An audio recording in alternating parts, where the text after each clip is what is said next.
Well, good afternoon to you. It is 506 here, News Talk 105.9 WMAL, where we're making sense of the news. You can join us today, 888-630-9625, 888-630-WMAL. The left's interference in our elections have never been more brazen. It's obvious to anybody who still has their wits about them that they're trying to rob the American people of the ability to even choose an alternative to Joe Biden and the regime that put him in power. But this feels like a dangerous moment right now for America, doesn't it? I feel an incredible sense of urgency for all of us with whatever our station is in life to tell the truth about what's going on right now, because there may come a time when we're not able to. Don't you think? The threats to free speech seem pretty real. We definitely have seen a lot of people shut down, arrested, imprisoned, forced out of the public conversation by the left.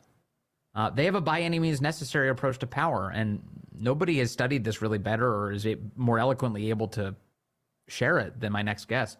Dr. Victor Davis Hanson joins us now. He's a senior fellow at the Hoover Institute and the author of The Dying Citizen: How Progressive Elites, Tribalism, and Globalization Are Destroying the Idea of America. Dr. Victor Davis Hanson, thank you, sir, for being with us today. Thank you for having me. Do you feel that there's an urgency right now? Like this may be the last big opportunity for us to discuss this in the open. Yeah, I think everybody does, because there's certain precedents that have been set insidiously the last 4 or 5 years. We've never impeached a president twice in his first term or ever. We've never tried a president as a private citizen in an impeachment trial in the Senate. We've never really raided and forced a president's home with what was usually a bureaucratic dispute about classification of presidential papers. We've not, since Lincoln was removed from the ballot by 10 successionist states, have we ever removed a president's name, especially one that was the leading contender, from the ballot. So these are all new frontiers that we've entered. And this is besides the $40 million, 22-month Russian collusion hoax that we never got an apology about, the Russian disinformation laptop, the Alpha Bank ping. So there's been a whole series of things that are taking us down a particular trajectory where we don't really know where it's leading, but almost every day there's a revelation that is just antithetical to the American experience, whether it's the FBI hiring the old Twitter to spy and suppress news on political opponents, or FBI directors who systematically lie under oath without consequences. So it's Yes. something to be really worried about. So what do you get out of this decision this week by the left to remove Trump from a ballot in Colorado? Is this panic on their part that they're losing control? Or is it swagger that they've realized that they can be completely brazen about their exercise of power? I think it's a mixture of both. There's certainly, this is part of the Trump dictator meme that he's going to do all the things that they would do if they were in his position and he had suffered from them. If they had suffered what he has from them and then they return to power, I know what they would do, so they project that fear onto him. But I think it's also a lack of deterrence. I think they just feel that because of their assumed moral superiority, that they can, any end that they declare as superior morally, intellectual, than any means justified or okay to Yes. attain them. And they don't think the right is ever going to, anytime the right even talks about impeachment, they go berserk, even though they impeached Trump twice.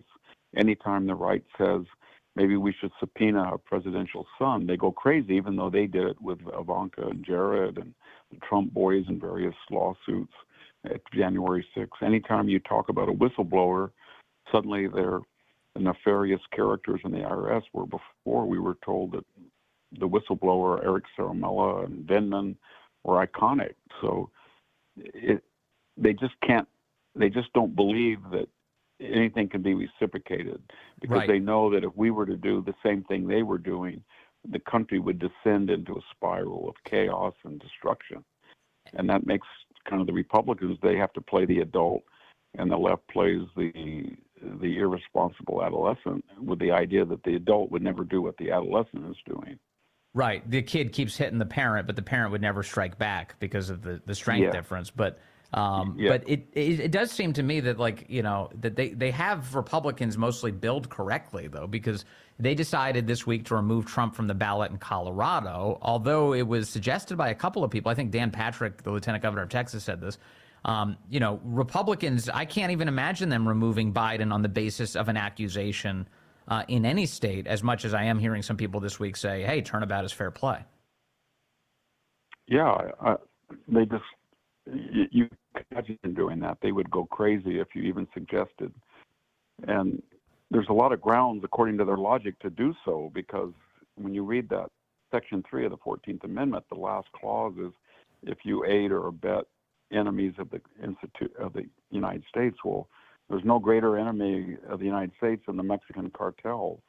And when you open the border and deliberately violate your oath to enforce the laws as they're written, and you destroy federal immigration statutes, and you let 8 million people come in, and we know they're making billions of dollars, the cartels, and it just invites, say, a Texas or an Arizona governor to say, you know what, we're going to, under the 14th Amendment, we're going to try to get Biden's name off the ballot. Or Kamala Harris in 2020, when she, right in the height of, billions of dollars of damage, 1,500 police officers injured, 35 dead, courthouse torch, precinct, rushed the White House grounds in an attempt to get to Trump. And she says this isn't going to stop, nor should it stop. And it won't stop. And it will go on past the election. So there's all sorts of cases of people on the left advocating violence. Chuck Schumer out in front of the Supreme Court warning the justices, Gorsuch and Kavanaugh, that they're not going to know what hit them. Yes. And they're going to reap the whirlwind. And election denialism. Barbara Boxer in 2004 tried to stop the election by delaying the Ohio count. 2016, we had all of those celebrities trying to create faithless electors to renounce their duty to honor the popular vote in their states. We had Hillary Clinton say that the election was illegitimate. We had Stacey Abrams campaigning for 2 years that she was a real governor. All of these things that they're using to indict or build a case against Trump, they have done repeatedly, but they just assume that no one would be so brazen to criminalize that political difference or debate or back and forth. And they've whipped their supporters into such a frenzy that many of those supporters have actually attacked Republicans in some vile ways, including a Bernie Sanders campaign volunteer who opened fire on a field of Republican congressmen, grievously wounding them, specifically Steve Scalise. You watched as members of Congress were being attacked in the streets of D.C. Rand Paul's now been attacked, and his wife, attacked multiple times by left-wing lunatics. And there's been no lasting conversation about that. There were no panels put together by Congress, no national conversation, no how do we stop this, how do we bring the temperature down. Instead, all of that is treated as something normal. It is. I can remember for weeks people talked about this buffoonish group of people who did riot, but it wasn't an insurrection, but they said desecrated the solemnity of the Capitol chambers by going in and sitting with their feet on the desk, but they didn't commit passive anal sex, excuse the term, right in the Senate chambers, and then pass that off as being victimized while they circulated pornographic, a Senate aide. Yeah. So it's just so different. You would think that everybody would be outraged and would immediately indict that person for illegally being in a Senate chamber and peddling a pornographic film out of that violation, but they didn't. And I think finally I think they understand now that they've gone way overboard, and it's almost like a gunfight, and they've shot a gun and missed, and they're just staring and thinking, what is going to happen after what we've done? We know what we've done, and we know we deserve it, but we don't think they'll actually reply in kind. It does feel like we're being tested, though. It's like that. A lot of this is like, how far can we take this? And it seems like it's actually pretty far. I mean, if they're removing the candidate from the ballot, there's not. I'm not seeing protests at the state house in Colorado or the Supreme Court. Like, people aren't taking to the streets over this. They're like, well, hopefully the court system works it out. You have people who are having sex with one another on top of Amy Klobuchar's desk instead of the side of the Senate hearing room. Video gets released, and people are like, oh, that's a weird scandal. Like, it's like, it almost feels like, I don't know. We talk a lot about indicting our leaders and what they're doing to our country, and they deserve every bit of it. But I do get worried about the kind of sort of, the blasé response we get from the American public to it. I think they're just, I don't think people realize that they're almost immune because we're having things happen that's almost civilization versus nihilism. They've never seen anything like the border. 8 million people. They don't understand when they see the eclipse of it. They think, why is this happening? Who's doing this? We have laws. I couldn't do this. I have to have a real ID and get on a plane. They're putting thousands of illegal aliens on planes without the ID they require me to have. And they look at smash and grab and carjackings, and everything's locked up in a drugstore, homeless defecation, urination, fornication, right in its common sight. And they think to themselves, what is happening? And they kind of retreat into a monastery of the mind. They just say, I can't deal with this anymore. I just got to concentrate on what I have control over. Yes. And that's why they're dropping out. They're moving from blue states to rural states to conservative states. They tune out the Oscars, the Emmys. They don't even have any idea what the latest movie is. They don't watch the NBA. They don't watch Major League Baseball as much, or even the NFL. They're just kind of dropping out of the popular culture and just tending to their own garden, so to speak. And that's not going to work if you just say, you know what, I can't deal with these people. I just want to keep away from them. Yeah, because well, it's they good thing will the come after government. you. Good thing the government keeps legalizing weed for everybody, so they have somewhere to go and hide. It's like crazy. Yeah, I mean, but they don't want to let people do that. They want to get in your face. They want to cause a confrontation. They want to find out where you are. Yeah. They just, and you can see it with the trans movement. It wasn't just enough to have trans people protected civilly. They just have to get in your face and say, we're going to destroy you, female sports as we knew it, by putting biological males. And what are you going to do about it? Yeah. Well, this is also a recognizable.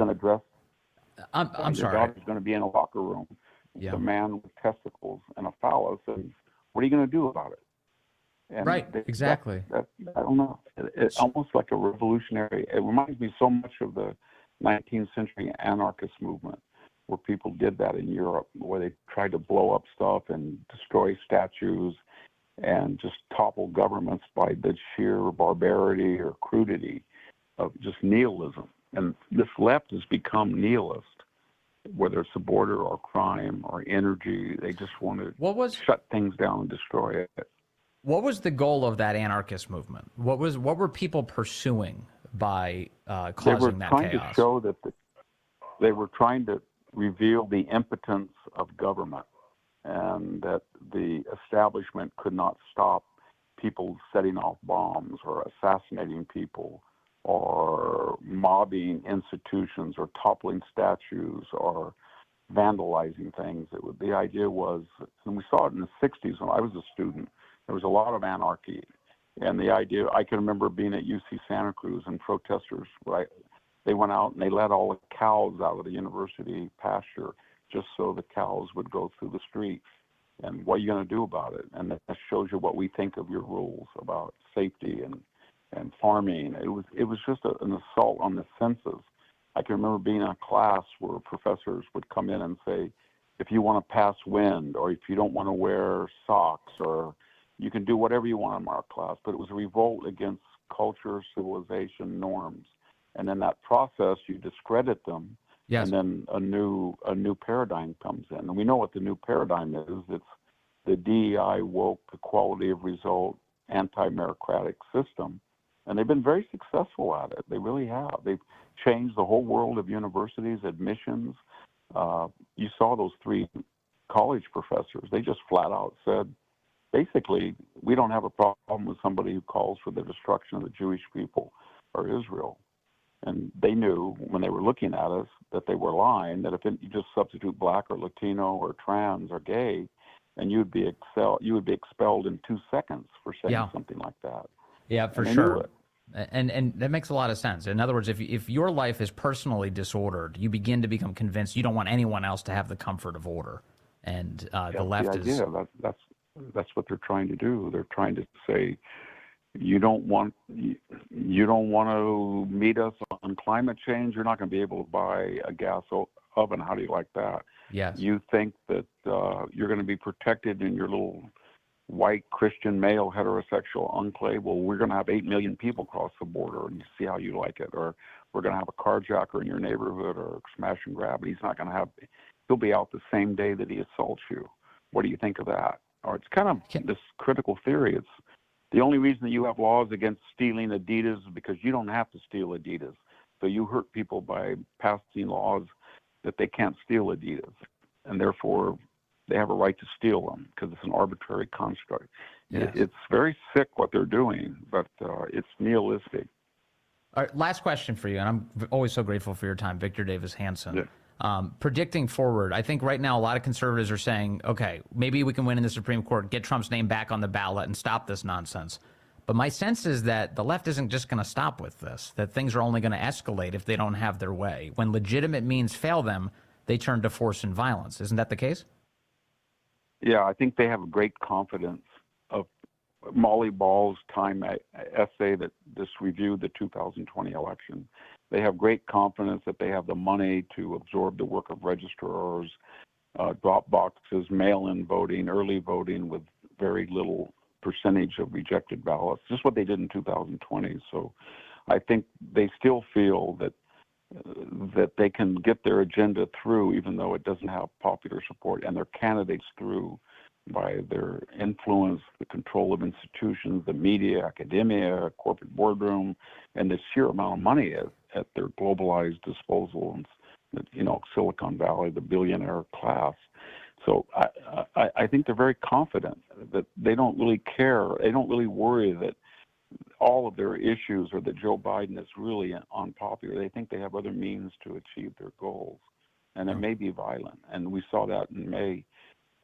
There was no consequences. 14,000 people were arrested, and almost none of them were convicted, much less served time in May, June, July, August of 2020 when they tried to destroy the country in these major city riots.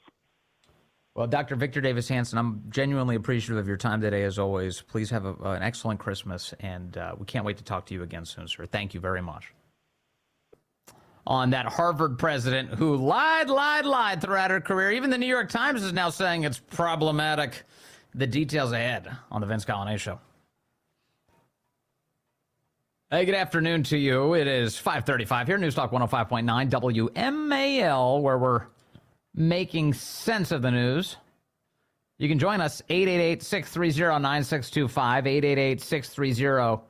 888-630-WMAL. We've got updates on the Harvard president, Claudine Gay. The left has been very eager to protect her at all costs. Why is that? Why does she get protected for stealing other people's work? Well, it's all, of course, political. We'll discuss the new update on that story ahead. First, phone call now, line 2. Karina is calling in from Arlington. Karina, you're on the Vince Coglianese Show. Hello. Hey, Vince. Thanks for taking my call. I was listening to the gentleman you just had on your show, and, I can't remember his name. You did say it like 3 times, and I still can't remember it. It's Victor Davis Hanson. Victor Davis Hanson. He's just so good. Victor And, I was Davis thinking, Hanson. a friend of mine texted during that segment and said, man, he is just so great. And I said, he's got a gift from God. He really does. He's really able to explain this so well, doesn't he? So, and he stays calm. I'd be like, without his knowledge, I'd be a screaming Mimi. But, he said blasé, so I got my hackles up because, when I talk to a lot of my friends, conservative, Republicans, whatever, we all know what the Democrats do. That's no secret anymore. And everything they get away with is because the Republicans will not stand up. They do not want to wield power, Vince. I don't believe they want it. I believe they make it look like they want it, but I think basically they're pretty happy being the people that are stupid. And, Monica Crowley, who I adore, she had a really great podcast, Wielding Power 101. And I learned a lot from her on that one. I'm not going to say what it was. Everybody should go listen to it. But yeah, it's unfortunate that, like, she says this, that she's heard that the Democrats are the evil ones and the Republicans are the stupid ones. And, I don't think it's so much that they're stupid. I just think they're very comfortable in where they are. They maintain their money where they are. They maintain their prestige where they are. And I do believe that the Democrats have a certain amount of a thumb on them. Yeah, it's interesting. There are definitely huge psychological differences between the left and the right. One of the things that we were just exploring with Victor Davis Hanson that really stuck out to me is, if the more disordered your life is, the more, unfortunately, you want other people to have disordered lives, And so, and on the left, that really spreads. On the right, the truth is, amongst your most conservative friends, are they mostly happy, well-adjusted people with, families who love them and they're engaged, they're gainfully employed, that sort of thing? Probably. That's probably true. And so what ends up happening is you sort of become obsessed with those things and you're grateful for your blessings and you tend to them. But in the meantime, there's a lot of things are falling all around you. And so I look back at this past weekend, what happened this past week in Colorado, and I was thinking, well, if this had happened on the left, if Joe Biden had been stripped from the ballot by a state Supreme Court, the left would be outside going crazy outside of the court. They'd have protests and chants all worked up. We'd hear some hey-hays and ho-hos and all sorts of things. Meanwhile, the right is, just hoping for the best. Like, man, I hope this thing gets before the Supreme Court. And I hope they can get him back on the ballot. You know what I mean? Yeah. Yeah. And so as here we're going, well, what the hell? What the hell are we fighting for if they're not going to fight for us? I know. It's frustrating, to say the very least. Karina, thank you very, very much. That was a smart call. And you didn't scream through it. You did great. Thank you. Thank you. That was Karina. Let us see here. Tom calling all the way from Cincinnati on line 3. Tom, good afternoon. You're on the Vince Coglianese Show. Hey, Vince. I think turnabout's fair play. I would like to see a lot of these Republican governors take Biden and Harris off the ballot. And for the reasons that Victor said, the 14th Amendment, some of our greatest, some of the most notorious people are the cartel. Look at all the fentanyl that's being brought in. Yes. So, and conservatives typically bring a butter knife to a knife fight. So to a gunfight. They need to grow some stones, and they need to just let's see what outrage we're going to get out of the moon bats. Yeah, they like an entire legal operation that's dedicated to using the brand new precedent that the left creates every day. Oh, okay, we can remove the guy from the ballot because of an accusation. Okay, sure, we'll do that. We'll do that immediately. Right. Yeah, right. It's a good point, and it's a good way. Basically, you're just hitting them in the nose with the newspaper and saying, "Knock it off," right. But you got to swing. They'll see the lunacy of it. They'll see the lunacy of their own action because they will go apoplectic when that happens. I know. Well, and hopefully the optimistic take is that they do see the lunacy of it. But you're right, though. It is important to keep them in check with the principles that they're creating. Let's see here. I've got Jamie calling in now from Alexandria on line 4. Jamie, good afternoon. You're on the Vince Coglianese Show. Afternoon, Vince. How are you? I'm good, sir. What's on your mind? I wanted to add to the points that one of the previous callers made. The Republicans, they just don't get that we're in a war for our way of life. The Democrats get it fine. They're unified. They don't care who they elect as long as they're going to get the power and hold it. Republicans will always pick the most moderate person because this guy's too far to the right or he's a little kooky about this. And they don't understand that our weapons in this war are the people we elect. And any weapon you pick up, whether it's a handgun or a howitzer, is a compromise. Either it's too big, it's too bulky, right, weighs too much, but we need to pick a weapon and start using it. And we can't seem to be able to hold our nose and vote for who will get it done we have to vote for somebody that won't piss people off, to be frank. Yes. And it's really quite mind-numbing. Well, one thing that the obvious weapon to pick up that our Republican leaders should pick up immediately is the truth, right? I mean, like, the idea is, like, stop being embarrassed by saying what's true. Stop it. Just say it. Speak it out loud. Because voters are attracted to confidence, aren't they? They're attracted to somebody who knows, that has the confidence of who they are and certainly is expressing the truth, and they can smell it on you. I remember guys in high school, they would complain that girls would go for cocky guys. You're like, oh, what is that about? Like, that guy, he's full of it, but he's so cocky, that kind of thing.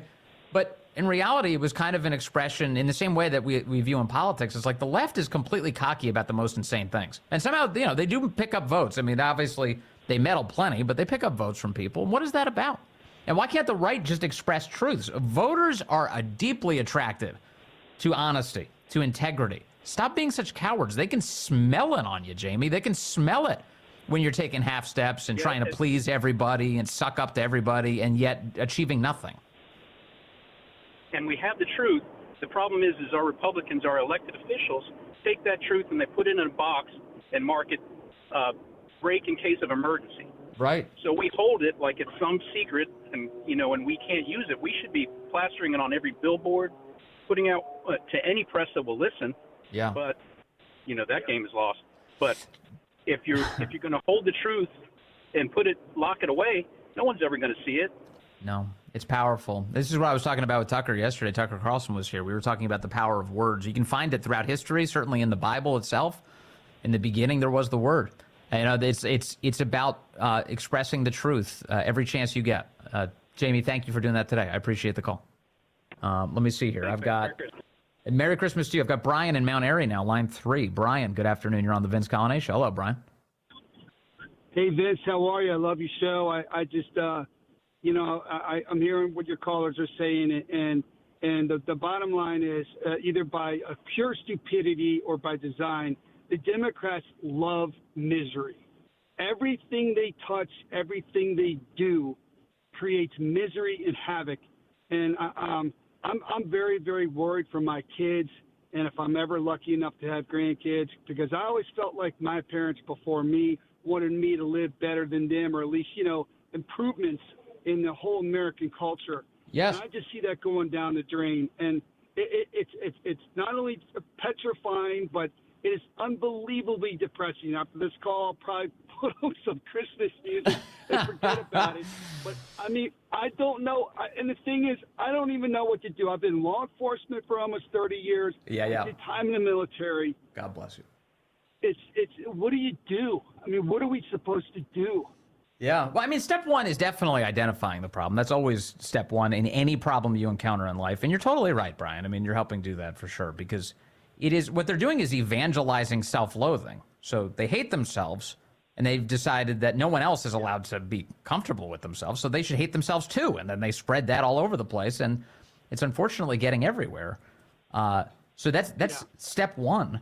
And step two, I talked to my brothers about this, and what do we do? Well, first thing you do is address your own house. It's the same thing at a national level, right? Like, we've got a government that should be focused first and foremost on our own house, on our own country, securing our borders, taking care of our people. And then beyond that, then we can figure out, okay, what can we do for everybody else? But in the meantime, we should be concentrated on ourselves. And that is definitely true on the individual level.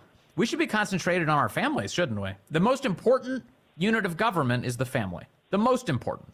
Agreed. So that's the area where you should be focus firing. And then once things are kind of good in your house, focus on your church and your civic organizations. Focus on the stuff that you and your family have touch points with, your swim clubs and your soccer teams and that kind of thing.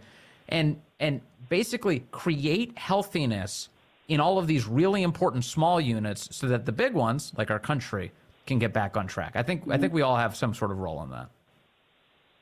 I appreciate that, and I'm trying my best.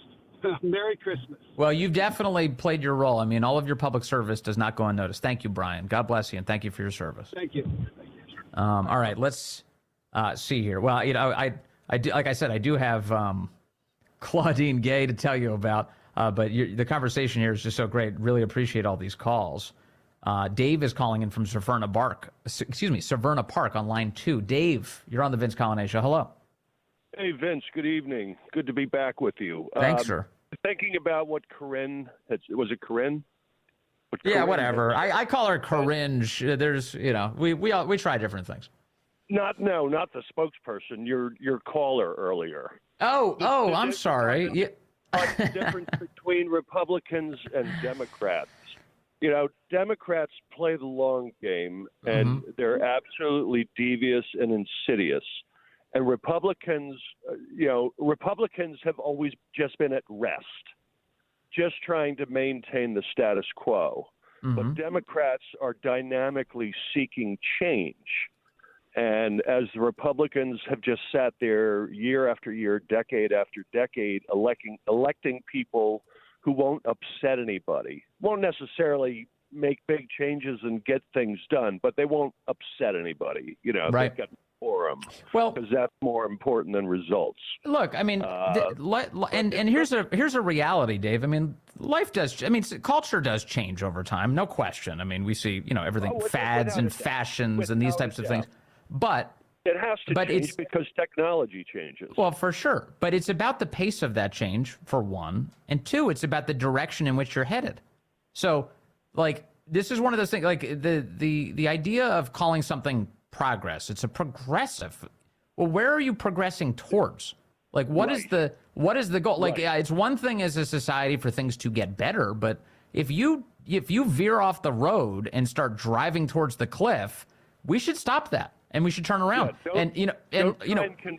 Don't try and convince me change is good until you explain to me exactly what that change looks like. Yeah, where are we headed? William F. Buckley had many famous quotes, but one of the most famous was, "A conservative is somebody who stands athwart history yelling stop," which is kind of critical. Hey, stop it! You're headed in the wrong direction. Right, but also think of what he said when asked him what he would have done had he won the mayoral election in New York City. He said, "I would have demanded a recount." It's a good line. One of many. Thank you, Dave. I appreciate the call on this. Let's see. I've got Chris in Toledo who's making a call now on line 4. Chris, good afternoon. You're on the Vince Coglianese Show. Hey, how you doing? Great show. I love the show. Thanks, man. But, a lot of the problems we have today are the parents coddle these kids. I mean, they drive them to school. They pick them up. They do everything for them. They baby them from the time they're a baby till they're adults, till they're grown people. Yep.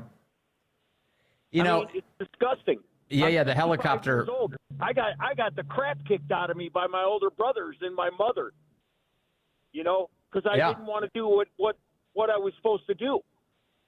Well, you're right that things have definitely changed a great deal since you were a kid, since I was a kid. No question about that. Part of it is, I would say it's a mixed bag. Some of it you can blame parents for sure, that parents are overzealous, that they're helicopter to a fault, and that it's wrecking kids, and it's not teaching them the independence they need in order to be self-reliant as they go forward in life.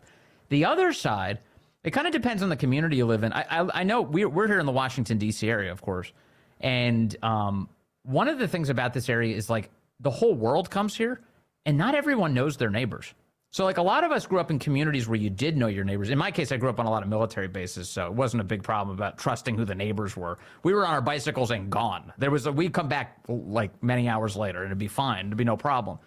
But these days, in a world where nobody knows their neighbors, and in fact, a lot of those neighbors don't even speak the same language, there are people who kind of do freak out about letting their kid, would you let your kid jump on their bicycle and ride a couple miles to the playground?